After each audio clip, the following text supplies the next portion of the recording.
Hi friends, இந்த விலாகில் இப்போ என்ன பார்க்க போகிறோன்னு பார்த்தீங்கன்னா, இப்போ புதுசாக வந்து நம்ம ஒரு இதுதான் ஒரு பேட்ஸ் தான் வளர்க்க போகிறோம். பார்த்தீங்கன்னா இங்கே பாருங்கள், பார்த்தீங்களா? இதை பார்த்துட்டு யாராவது வந்துடுவீங்க, இதை கூட விட்டு வைக்க மாட்டிங்களா அப்படின்னு. இல்லை ஃப்ரெண்ட்ஸ், நம்ம வீட்டுக்கு பக்கத்தில் பார்த்திங்கன்னா நம்ம வீட்டு காம்பவுண்ட் சுவரில் வந்துச்சு. அதை அப்படியே உங்களுக்காக வேண்டி எடுத்து போட்டேன். நீங்கள் சொல்கிறது கரெக்ட், உங்கள் மைண்ட் வாய்ஸ் கேட்குது தான். இதை கூட விட்டால் வளர்ப்போம் தான், பட் ஆனால் நம்மளை பராண்டி வச்சிரும்.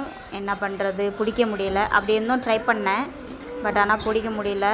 யாரோ பிஸ்கெட் தந்துருக்காங்க, சாப்பிட்டுட்ருக்கு பாருங்க.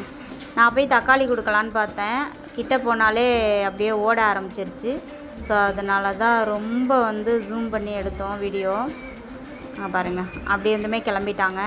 காம்பவுண்ட் சுவரில் போய்ட்டு உட்காந்துட்டு அந்த பக்கம் உள்ள பப்பாளி செடியை சாப்பிட்டுட்ருக்காங்க பாருங்கள். செம்ம சூப்பராக க்யூட்டாக இருக்குது. எப்படியோ தப்பிச்சு ஓடியாந்துருச்சு. இன்னொன்று இதில் ஒரு சின்ன பதிவு நான் என்ன சொல்கிறேன்னா, குழந்தைங்க இருக்கிற வீட்டில் ரொம்பவே கவனமாக பார்த்துக்கோங்க. ஏன்னா குழந்தைங்கள இது ரொம்பவே சீண்டும். குழந்தைங்க இதை விரட்டினாங்கன்னு வச்சுக்கோங்களேன், அப்படியே தாவறதுக்கும் வாய்ப்பு இருக்குது. ஸோ அதனால் ரொம்ப கவனமாக கேட்டெல்லாம் சாத்தியே வைங்க. ஓகே ஃப்ரெண்ட்ஸ், இந்த வீடியோ பிடிச்சிருந்தா லைக் பண்ணி ஷேர் பண்ணுங்கள். Okay, bye. நெக்ஸ்ட் வீடியோவில் பார்ப்போம்.